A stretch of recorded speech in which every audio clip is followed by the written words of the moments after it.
Hello, and welcome to the Frivolous and Frugal Knitting Podcast. We are two sisters who share our fondness for knitting, the things that we create, and the love we have for the knitting community. And we do it all with a little twist of both the frivolous and the frugal. I am Frivolous Dawn, and in our family's birth order of 8, I am number 4. Right? Well, yes, We you are. got talking last night that somebody said I goofed it up last week. That I said I was 3. I don't know. But Oh, anyway, no, you are number 4 and you don't get to jump to number 3. Just so you know, that's not something that can be changed or altered. oh, okay. And you are. I am Frugal Miss Penny, and in the birth order of 8, I am number 1, and I will always be number 1. Well, I guess. Anyway, welcome to our returning viewers. We are so excited that you're joining us again this week, and we so appreciate your lively participation in our Ravelry and YouTube threads and for your encouragement and inspiration. So thank you so much. And for those of you who are watching us for the first time, welcome. We're so glad you're joining us. We're hoping that from this episode, you will glean a nugget or two about our fiber journeys and about the things that we're learning. And before I forget, we also have another sibling in the podcast family, and that is Faithful Nikki. You'll hear more from her at the end of the podcast. She is 3rd in the birth order. So without further ado, would you please grab your knitting, your favorite note-taking device, and your sense of humor, and join us for episode 53 of Frivolous and Frugal. Take it away, Dawn. Yeah, okay. In all these years, you'd think I'd remember my birth order. All right, what is it you're wearing around your neck? I don't recognize it. Oh, this is an old one. Let me kind of put this down a little bit. It is called the Slippy Cowl. And essentially, it is just a fun little cowl. I knit it in Ultra in the navy and silver or royal and silver colorways on a size 6. You could just adjust the cast-ons to make it larger if you wanted, but it is just a nice little cowl to add a little bit of pizzazz to the outfit. And you know I'm all about pizzazz. Just watch this long enough and you'll see that that's what I'm all about. What about you, sis? Oh, on the Frugalometer, $3 signs for the fiber and 1 for the pattern. Wow, I don't ever remember you wearing that. It's been on the podcast before. Okay, yeah, okay. Our next podcast will be on early signs of dementia. I am wearing Exordium, and it is a paid-for pattern on Ravelry. I knit it back. I think I started it in 19 and finished it in 20. It is a triangular shape shawl. Ah, yes. Why do I think the author, his last name is Picoult? It might be. Yeah. Anyway, we'll include it, of course, in our show notes. The yarn I used is Suburban Stitcher Single Sock. The blue is navy, and the slight speckled is called Sea Smoke. I bought this at the Zombie Knitpocalypse Retreat in 2019, and I think it's on a US 6. I was looking at this morning, and I think if you're a new knitter but ready for the next little challenge for some texture, I thought this shawl would be good to learn how to change colors and a couple of very simple texture stitches that would be a challenge, I think, for a new knitter. And then that repeats, and there's just one little section of a simple lace pattern.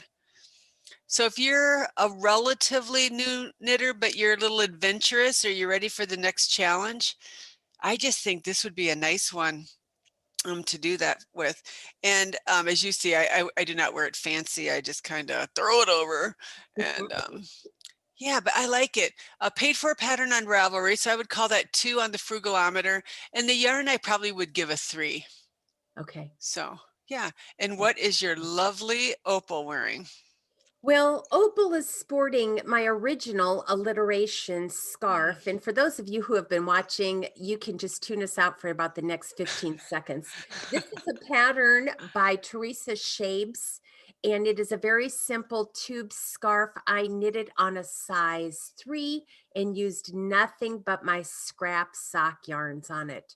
So of course it earns a $sign on the Frugalometer for both the pattern and the fiber. But it was the very first one I did, and I'm on my 3rd one right now, which should be finished here shortly.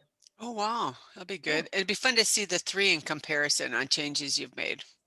Yes, and the one I'm working on right now really is going to be significantly shorter because I'm not going to knit it for a wraparound scarf as much as I am for just a scarf that you could just fold over in the opening of your jacket or coat. That's all. So it's going to be longer, but it's not going to be the whatever 80 inches these are.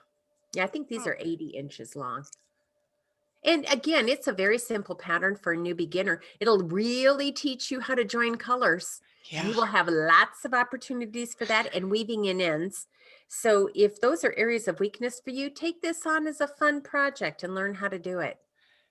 And what's nice is it's because it's a tube, you're weaving in ends is great practice. It doesn't have to be perfect because it's not going to be as visible to the outside. So you could try different techniques for tucking Absolutely. in yarn.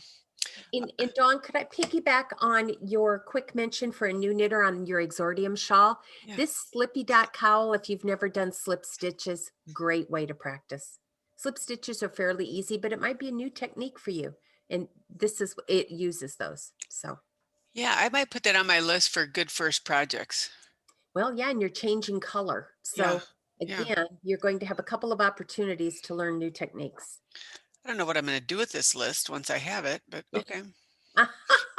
Teach. That's what you're going to do with it. Oh, you're Yeah, funny. so what is your beautiful Ruby wearing? Ruby is wearing Perfect Blend by Casapinka. It was a knit along, I believe in 2019. Otherwise, I'm going to say 2019 for everything today. What the heck? Okay. Asymmetrical. And because it was a knit along, every week she released a clue or two and recommended you use your minis. So of course it started off very simple with just a couple different texture patterns, and I can kind of show some of the texture. Oh, yes. Yeah, Very nice. some simple cables. Mm-hmm. I don't know the names. There's that, I think, is that called the Indian cross stitch where you see those big holes? I I think, don't know. yeah, I think Hohi has done a few of those on her patterns. Okay. I used a mini set that I got again at ZK. It was by Eclectic Color, Eclectic Color. Eclectic Pathfinder. Mm-hmm. Yeah, and it was a set of 12 minis, and she kind of helped me put them together. And it was one of those you just kind of knit till you were happy with the lengths. You were welcome to make any section longer or shorter. I don't wear it very often, and I don't know why. It's definitely got a lot of colors in it. I only had one I guess there were two variegateds. Mm-hmm. I, for a long time, enjoyed knit-alongs that were texture centered. So every couple of inches, you try something new. It makes you not only obviously try new things, but also what you like and what you don't like, what the aesthetic is. And it's a good lesson on right yarn, right texture. Mm. Because if you really work hard on a texture, but your yarn is busy, it wasn't worth the bang. And I've made the other mistake is where I've used a very, solid color when maybe a speckle would have been a little bit better, or a good use of a variegated yarn. So yeah, that at the time, I believe it probably was a 2 on the Frugalometer for the knit along. You paid up front, and then for every week for so many weeks, you got a clue. And then at the end, you got a copy of the pattern in its entirety. And I would say the set of minis, I don't really recall what I paid, but it's an indie dyer. So I would guess probably a 3 on Mm-hmm. the Frugalometer. So Well, smashing colors, I must say. yeah. They look very nice. And I see a flashy yellow by your hands every once in a while. What's going I on? do. Well, actually, remember, I am knitting only one project at a time, and this is called Friday Morning. It is a brioche shawl by Miss Kate Atherley, and you will see that Dawn talked about her in our last podcast, so that would have been episode 52. This is a class that Dawn taught, and as I said, she's the best teacher I've ever had the pleasure of learning from. And we are just working on this as we have time. So I am using a single dollar sign fiber for this. It is Cascade Anthem in the mustard color, I think. I think that's what it is. Anyway, yellow. And I went up a needle size because I'm a tight knitter, and brioche was new to me. And I did not want my stitches so tight that I couldn't read my knitting. So I am knitting on a size 9. I am enjoying it. I've learned how to do the very beginnings of brioche. So I'm looking forward to the next project our teacher assigns us.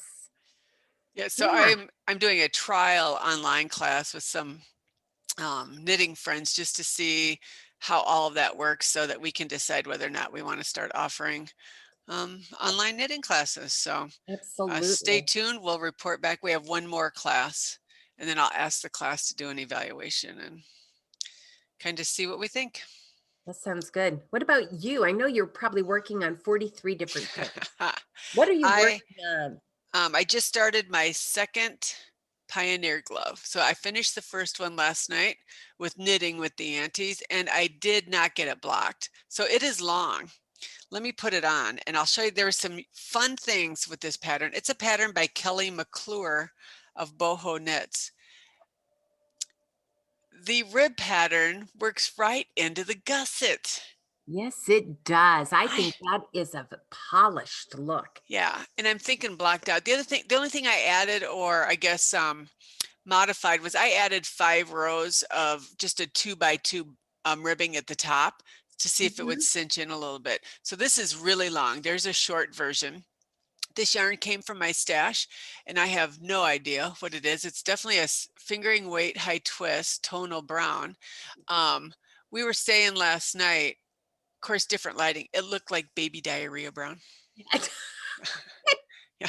So who would Believe not it or want a not, pair? Dawn, you don't have to tell everything we talk about. Who would not want a pair of baby diarrhea brown gloves? So yeah. Um, so and again, I don't know. I even for some reason I was thinking, was this a Madeline Tosh maybe? But I looked in my stash for Madeline Tosh, nothing this color. So not sure what it is. But I just literally cast it on the start Oh, of the okay. second one. So a dollar sign because it's a free pattern Mhm. on Ravelry, and I have no idea what the yarn is. So let's go to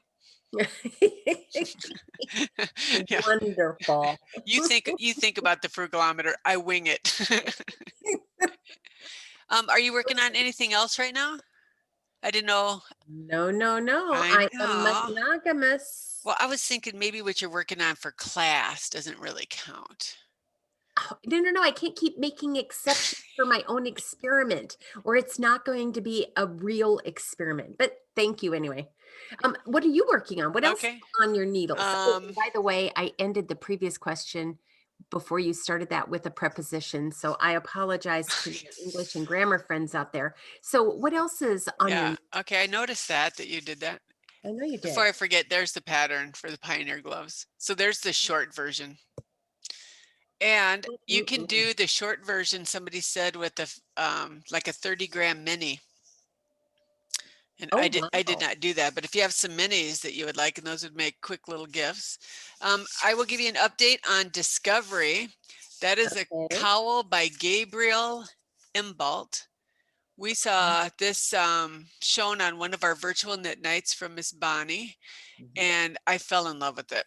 So I went stash diving a little bit, and here is my progress. Oh, Dawn. So the blue is a heritage sock in the marine colorway, and this white with speckles in it. Let me see if I can. Yeah, the speckles don't show It's up very well. gorgeous. No, we can see them. Yeah. And so that was by What's Up Yarn. Somebody sent me a message wanting to know the dyer's name again for this because they wanted to order some. Her website isn't functional right now. So I don't know whether she's taken a break or she's gone to a different platform. So if I can find that information out, I will do that. Now here's my error. When Oh, I read the pattern, I didn't read correctly. So I was supposed to start with, what they call color A, your dark color. This section was also supposed to be color A. And then this section should have been the white. So my colors are going to be inverse. oh, but I don't know that I don't like that better right there. Yeah, and then I think it really pops. I'm just starting color work, so you can't even see it yet. Okay. So, yeah, I would call probably a 2 for the pattern on the Frugalometer. For Heritage Sock, I think that's a 1, but again, an indie dyed custom yarn, I would probably have to go 3 on the Mhm. Frugalometer. So, and I did buy that yarn when I went to that Ann Budd Knit for Fun retreat a few years Oh, ago. okay. So, I love it. So How that fun. again is discovery. And as you're getting ready to show your next item that is on your needles, can I just encourage our viewers, if you have not attended one of our virtual knitting events, you really need to, because as Dawn said, that's where she got the inspiration Mhm. for that cowl. And there is no lack of inspiration and creativity during the events as people share what they're working on. So we'll talk more about that and give you more details toward the end of the episode. But oh, you'll want to join us for those. Yeah, it is. I don't know. I'm such a visual learner. Hmm. Even over Zoom, I just think it's amazing what we get to see. And then my last work in progress, I'm still working on Tenacity, but we'll just show that when Brianna's with us. Okay, Who has this book? I do. Yeah, it is an old book. It is, but it's a good book for Yeah, nice, simple, quick patterns. right. So I am doing, I won't show you the pattern because it's a one-page pattern. It's called the Broken Rib Baby Blanket. I increased the number of stitches because this is for our great niece who I believe is like, gosh, what is she, Penny, 8 or 9? Uh, Matt's granddaughter. oh yeah, I bet she is. I bet Yeah. she's 8 or 9. Yeah. So her bedroom colors are Oh, how fun. purple, pink, and teal. And I am holding one strand of each on a US 13. And there's my little project marker. It's hard to see a little, Oh, but look at yeah, that. that Miss Norma sent me. So let me show you the yarn. They live in a warm climate, so they do not want wool, and they also wanted something machine washable. So I went with Lion brand ice cream, Very and cool. it's a variegated, as you can see, Yes. and I have it in. This is called my birthday cake. Oh, there, I lost my focus. Let's see if it comes Yes, you back. did. There we go. Oh, thank goodness it was Yeah. just on the podcast. Okay, go ahead. And then the purple is called grape, and then this is mint. So I'm just holding one strand of each. So I would say it makes it almost like an Aran weight. Uh-huh. And I bought 2 skeins of each, so I'm hoping that does it. So I just kind of like that broken rib. Boy, my focus is, there it goes again. Yeah. Oh, look at that. So because they all variegate with white, I think it just kind of blends them. I And think you it, can it see, almost has, what does that look? Almost a marled look, doesn't yep. it? And that was one of the recommendations in the pattern is to, if you're going to hold 2 strands, consider marling. Oh, okay. So that's what gave me the idea. Otherwise, I was going to stripe it, but this seems to be doing the trick. And I did send a picture to our brother's wife, and she said perfect color. So, Oh, good. all right, guys, this will head your way pretty soon. And they're also Packer fans, so I may have to throw some other things in the bag. Well, of course, why wouldn't you? So I'd call it probably, I think there's 10 patterns in that book, and I think the book was $9. So I would say 1 on the Frugalometer, and I'm going to do the entire, I'm going to do the entire blanket for less than $20 in yarn.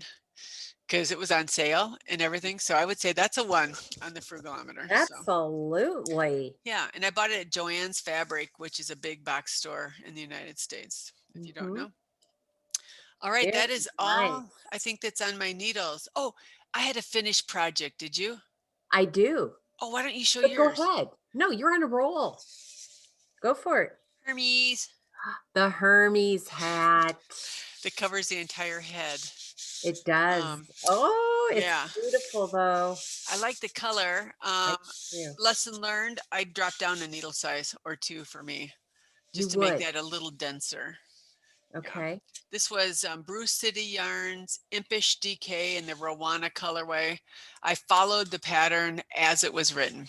So I did that rolled over brim or folded brim. I forget what it's called. Yeah, nice decrease. And thank you, whoever told us that the correct pronunciation is Hermes. And had we read, it was right in the pattern. Don't you love that?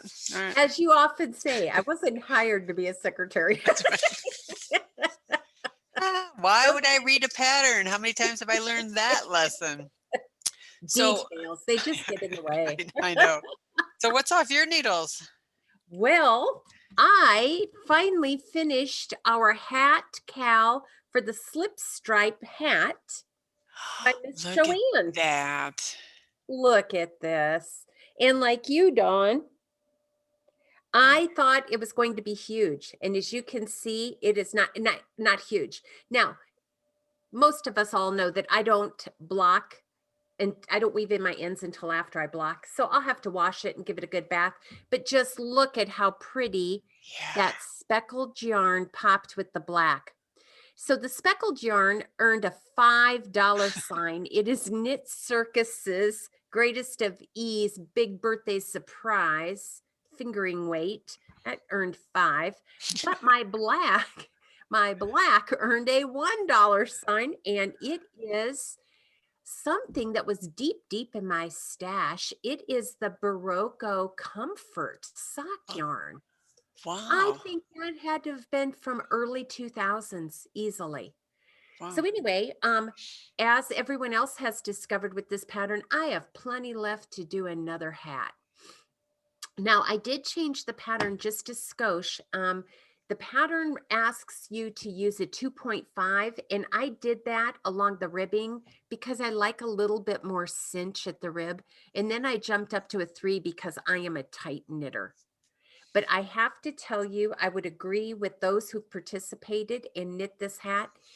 It is just rhythmic. Yeah. It just flows. And so if you haven't knit the hat yet, you still have time. That is our hat knit along. And by the way, we did it in February, but whenever you get it off your needles is fine with us. If you're interested in knitting the hat with us. Yep. And Joanne Kiley.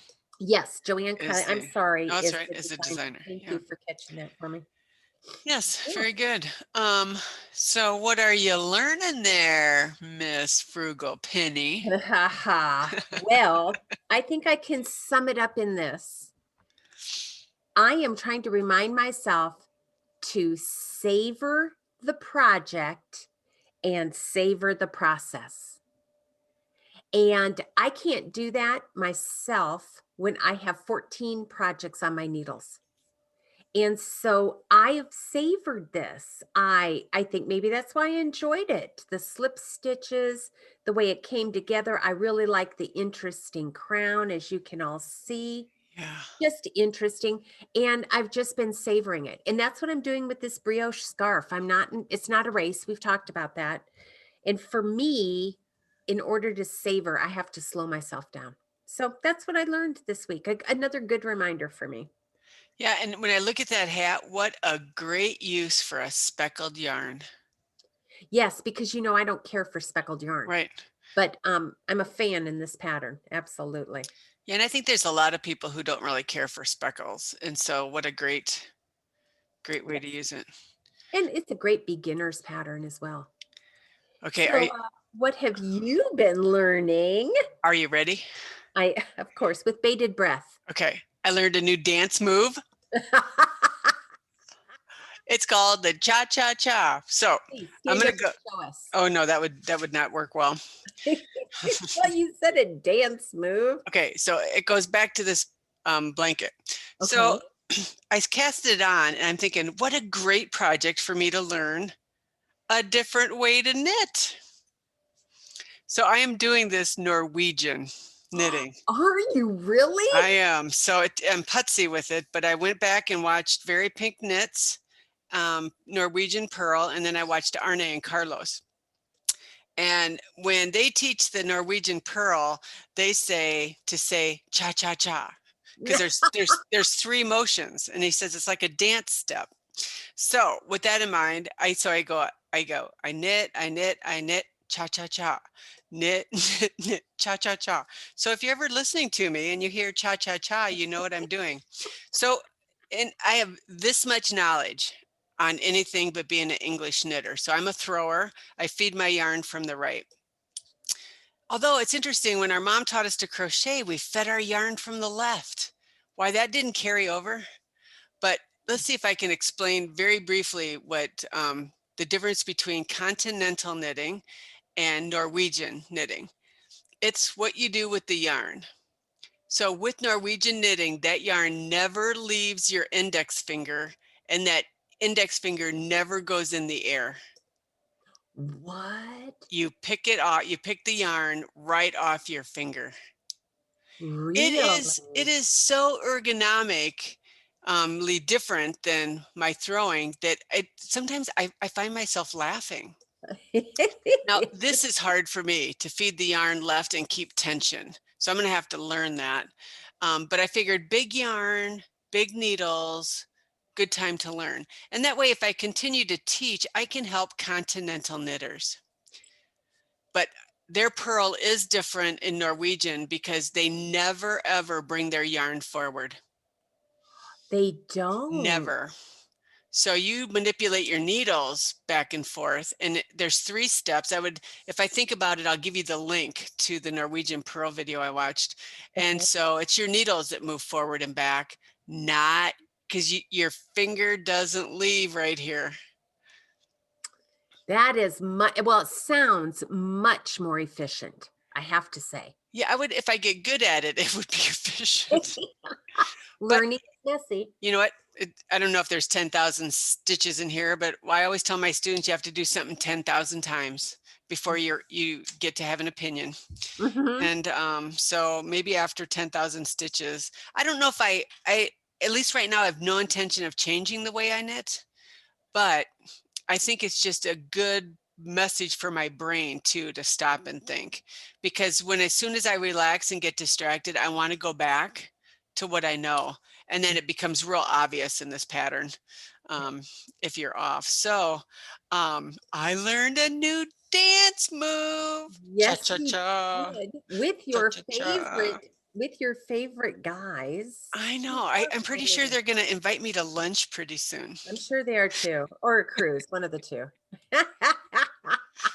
All right. So what's new at the old Frivolous and Frugal? Well, Frivolous and Frugal is hopping. We are really seeing some fun events on the calendar for next month, and we have giveaways. So let's get started with the giveaways. Last week, we told you we didn't have knitting with the aunties, so we had to choose our winner from the Finish Fix Flipper Frog Cowl. And so last night we did, and our winner for this giveaway is Miss Linda. Her username on Ravelry is LMECOLL. Miss Linda from PA, thank you for posting your, by the way, strikingly beautiful ocean spray shawl. If you have a chance, look, it's around post number 1366, I think. If you would like to see a beautiful gradient, deep, rich pink, lacy, elegant shawl, you need to take a look at this. So Miss Linda, would you please contact Dawn at her email or through Ravelry, and she will send you your gift. So thank you so much for posting. And we have a couple of virtual events coming up as well. But before I do that, let me just remind you the next big giveaway for 2,000 subscribers is quite a ways off. So we'll just remind you of that. And as soon as we hit that number, we'll have a large giveaway like we did for 1,000. And we will draw someone from our YouTube comments during episode 54. So that's next week. We'll give you a prompt and we'll ask you to reply to that. Now, if you're interested in joining us for an evening virtual knit night, then mark your calendars for Saturday, March 13th from 7 to 9 p.m. Central Standard Time.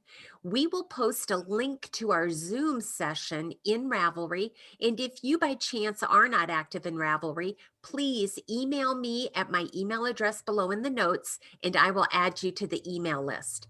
Typically, we try to get that room open about an hour before the event starts.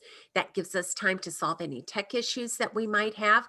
And it's also a time for some of us to just informally chat, because once that virtual knit night gets going, it is nothing but 2 hours of concentrated knitting. We invite our participants to choose their own level of participation. So they are invited to share anything that is on or off their needles if they're willing.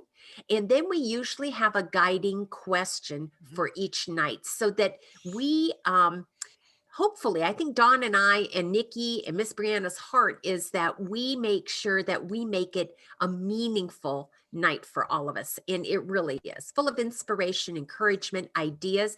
And I've got to say, Dawn, it's like a help desk, a knitting help desk. Wouldn't you agree? That's a Everyone great way just, to look at it.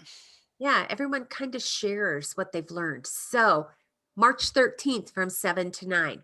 Now, if Saturday evenings are not convenient for you, we offer one daytime virtual knit together, and that's going to be on Saturday, March 27th from 10 a.m. to noon Central Standard Time. Again, follows the exact same format. We'll always open the room about an hour before the event with the link post either in Ravelry and or via email. And then we will be there to help anyone who has difficulties. And once we kick off the event right at 10 o'clock, we try to be very punctual and considerate of your time. Then we will open up with kind of our guidelines for how to use Zoom effectively and respectively with one another. And then we just start filling your cups. And believe me, you will leave with a full heart and a full cup. So get those on your calendar. If you can't make one, try to make the other. We would love to meet you. And Dawn and I try when it's possible to also provide special speakers. So if we do that, we typically announce that ahead of time. So please feel free to join us. Do you want to add anything about those events, Dawn? Just one. If you join the Saturday night one, March 13th, we're going to cast on a pattern from the Saltwater Mitten book. So we've started a saltwater mitten knit along thread on Ravelry, where we have found some US distributors for the yarn that the book suggests. We've posted some links to individual patterns from the book if you would you do not want to buy the entire book. And then Miss Jen is going to be our kind of moderator, and she's going to help us. So I really am looking forward to it. I did order from the US distributor, and it took about 3 days to get the yarn here. Oh, that wasn't Yeah, bad. it's out of Maine, and they had like 30 color choices. Wonderful. So yeah, so I'm sure we'll be showing those in as soon as we do a cast on. So Yes.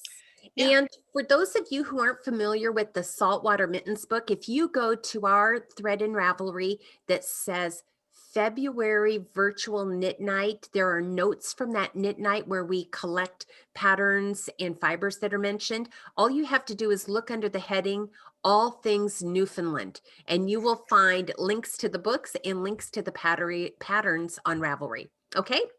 Now, I told you we were busy here at Frivolous and Frugal. So this wraps up the end of February. So I just want to remind you, if you wanted to cast on a hat for February, it is the Hermes pattern by Beatrice Rubio. That's the one that we casted on for February. We will announce our March cast on in our March evening knit night. So you'll have to join us for there or tune in for a podcast. And then we were using one of Arne and Carlos's advent calendar ornaments for our ornament knit along for the month of February as well. A different ornament will be chosen for March. And I'm just going to give you all a heads up. We have used 2 months consecutively balls. They've been circular patterns, and that's what we've used for our ornaments. We're going to change it up a bit in March. So if you're thinking about knitting different types of ornaments, you'll want to tune in for our first March episode, which will be episode 54, and we'll announce it there as well as in our virtual knit night. All right, Dawn, if I think, and I'm looking at our notes, the only thing we didn't touch on was honorable mention, but I don't think we had one for this week, did we? Okay. No. All right. So without further ado, you all have been waiting for our dear sister Nikki's nuggets of wisdom, and I don't want to keep you waiting any longer. So here are Nikki's words for us for this episode. Enjoy what you're doing. It was your choice. Enjoy, cherish the moment, and it'll always be with you. And after all, it was your choice to do this. So enjoy it, right? Right. So thanks, sis, for sharing these words of wisdom with us. And until we meet again for episode 54, Dawn and I, Nikki and Miss Brianna, hope that your week is a sweet twist of the frivolous and frugal. Look forward to seeing you then. Bye-bye. Bye.